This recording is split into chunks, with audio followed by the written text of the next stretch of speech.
रूस और यूक्रेन का इतिहास प्रीलिम्स के लिए। रूस और यूक्रेन की भौगोलिक स्थिति, स्वतंत्र राज्यों का राष्ट्रमंडल सीआईएस। मेंस के लिए। रूस यूक्रेन संघर्ष, भारत के हितों पर देशों की नीतियों एवं राजनीति का प्रभाव।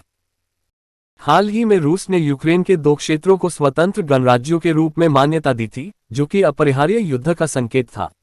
अपनी युद्ध घोषणा के दौरान रूसी राष्ट्रपति ने यूक्रेन को बिना किसी इतिहास या पहचान वाले देश के रूप में वर्णित किया है, जिसे पूर्णतः पूर्ववर्ती सोवियत संघ यूएसएसआर के हिस्से को अलग करके बनाया गया था।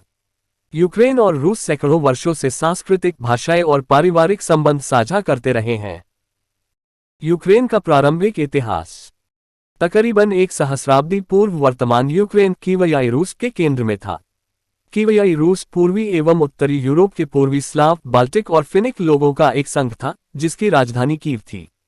आधुनिक यूक्रेन, रूस और बेलारूस सभी का सांस्कृतिक इतिहास कीवियाई रूस में मौजूद है। 10वीं और 11वीं शताब्दी में कीवियाई रूस अपने सबसे बड़े आकार पर पहुंच गया। 13वीं शताब्दी के मध्य में बाइजेंटाइन साम्राज्य के पतन के कारण व्यापार में आई गिरावट की वजह से कीवियाई रूस काफी कमजोर हो गया और अंततः मंगोल गोल्डन होर्डे के हमले के कारण पूरी तरह से बिखर गया, जिसके बाद अंत में 1240 में कीवियाई रूस को बर्खास्त कर दिया गया। बाइजेंटाइन साम्राज्य, जिसे बाइजेंटियम भी कहा जाता है, रोमन साम्राज्य का पूर्वी भाग था तथा कॉन्स्टेंटिनोपल कुस्तुनतुनिया आधुनिक इस्तांबुल में स्थित था। साम्राज्य के पश्चिमी आधे हिस्से के पतन के बाद भी यह उसका हिस्सा बना रहा। गोल्डन होर्डे स्थायी मंगोलों का एक समूह था, जिन्होंने 1240 से 1502 तक रूस, यूक्रेन, कजाखस्तान, मोल्डोवा और काकेशस पर शासन किया था। 15वीं शताब्दी की शुरुआत में पूर्व कीवान रस के बड़े हिस्से को लिथुएनिया के बहुन-विजातीय ग्रैंड डची में शामिल किया गया था। वर्ष 1569 में ल्यूबेल्स्की संघ, पोलैंड, लिथुएनिया के ग्रैंड डची, पोलिश लिथुआनियाई राष्ट्रमंडल बनाने के लिए एक साथ आए, जो उस समय यूरोप के सबसे बड़े देशों में से एक था।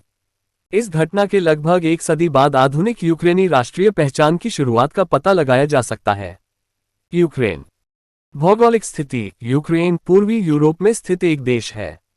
इसकी राजधानी कीव है, जो उत्तर मध्य यूक्रेन में नीपर नदी नीपर रिवर के तट पर स्थित है। यूक्रेन की सीमा उत्तर में बेलारूस, पूर्व में रूस, आज़ोव का सागर और दक्षिण में काला सागर, दक्षिण पश्चिम में मोल्डोवा व रोमानिया तथा पश्चिम में हंगरी, स्लोवाकिया एवं पोलैंड से लगती है। सुदूर दक्षिण पूर्व में यूक्रेन को केर्च जलसमुद्र का स्ट्रेट द्वारा रूस से अलग किया गया है, जो आज़ोव सागर को काला सागर से जोड़ता है।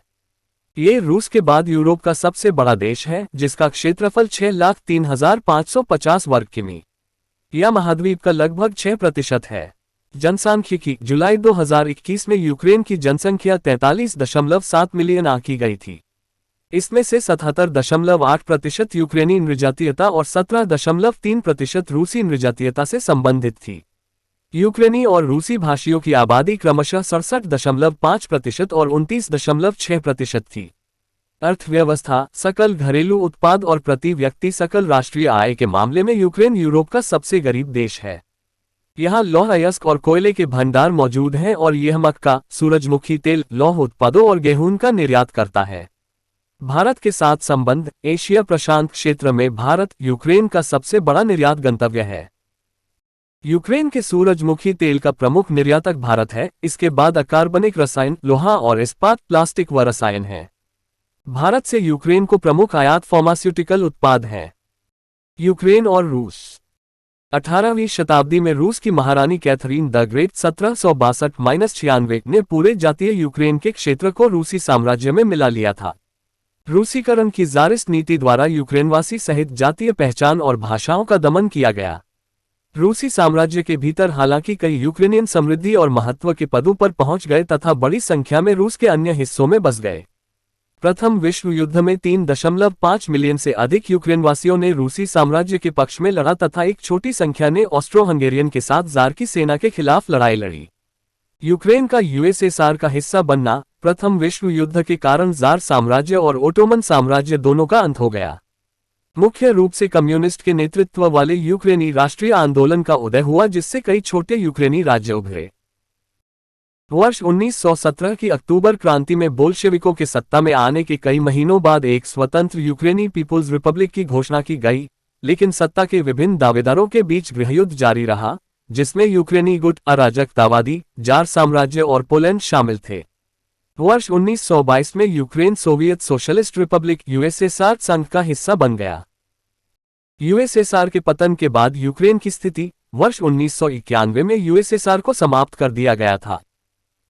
यूक्रेन में आज़ादी की मांग कुछ वर्ष पहले से बढ़ रही थी तथा वर्ष 1990 में 300,000 से अधिक यूक्रेनवासियों ने स्वतंत्रता के समर्थन में एक मानव श्रृंखला बनाई। इसके बाद ग्रेनाइट की क्रांति हुई जब यूक्रेन के छात्रों ने यूएसएसआर के साथ एक नए समझौते पर हस्ताक्षर न करने की मांग की। 24 अगस्त 1991 में राष्ट्रपति मिखाइल गोर्बाचेव को हटाने और कम्युनिस्टों को सत्ता में बहाल करने के लिए तख्तापलट की विफलता के बाद यूक्रेन की संसद ने देश की स्वतंत्रता हेतु अधिनियम को अपनाया। इसके बाद संसद के प्रमुख लियोनिद क्रावचुक यूक्रेन के पहले राष्ट्रपति चुने गए। दिसंबर 1991 में बेलारूस, रूस और यूक्रेन के नेताओं ने औपचारिक रूप से सोवियत संघ की सदस्यता त्याग कर स्वतंत्र राज्यों के राष्ट्रमंडल CIA का गठन किया। हालांकि यूक्रेन की संसद वर्खोवना राडा ने कभी भी परिग्रहण एक्सेशन की पुष्टि नहीं की, इसलिए यूक्रेन कानूनी रूप से कभी भी CIA का सदस्य नहीं था। रूस यूक्रेन संघर्ष का हालिया इतिहास। वर्ष 2014 में रूस ने जल्दबाजी में जनमत संग्रह के बाद क्रीमिया को यूक्रेन से अलग कर दिया। यह एक ऐसा कदम था जिसने पूर्वी यूक्रेन में रूस समर्थित अलगाववादियों और सरकारी बलों के बीच लड़ाई शुरू कर दी। हाल ही में यूक्रेन द्वारा उत्तरी अटलांटिक संधि संगठन नाटो से संगठन की सदस्यता ग्रहण करने की प्रक्रिया में तेजी लाने का आग्रह किया गया। रूस द्वारा इस तरह के कदम को रेड लाइन घोषित किया गया और अमेरिका के नेतृत्व वाले इस सैन्य गठबंधन का अपनी देश की सीमा के करीब विस्तार के परिणामों को लेकर चिंता व्यक्त की। ये रूस और यूक्रेन के बीच वर्तमान युद्ध का कारण बना है। स्रोत: इंडियन एक्सप्रेस।